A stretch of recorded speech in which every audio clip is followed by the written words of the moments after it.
C'est maintenant que les autorités doivent assumer une politique plus humaine, plus en phase avec les valeurs qui sous-tendent les droits humains.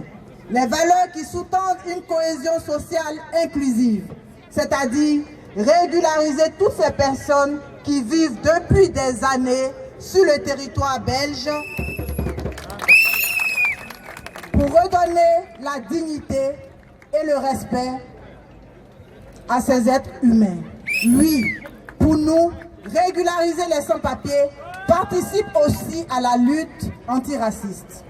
Il n'est pas acceptable que dans un État, les citoyens et les citoyennes qui vivent sur son territoire, on assiste à une catégorisation d'un groupe parce que s'applique la politique de la fracture administrative, celle de refuser des titres de séjour à un groupe de personnes.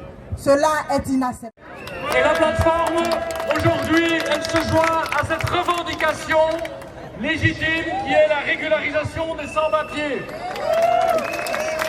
Il faut que le gouvernement, qui n'assume pas ses obligations envers les migrants, ce sont les citoyens qui depuis des années font le job du gouvernement à la place du gouvernement et qui sont solidaires des migrants. Eh bien, il faut que ce gouvernement entende cette revendication et décide d'organiser la régularisation des sans-papiers comme on a connu par le passé. C'est une question de légitimité.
Tous les travailleurs et travailleuses avec et sans papier, d'un point de vue juridique, c'est notre permanence juridique, d'un point de vue du plaidoyer politique.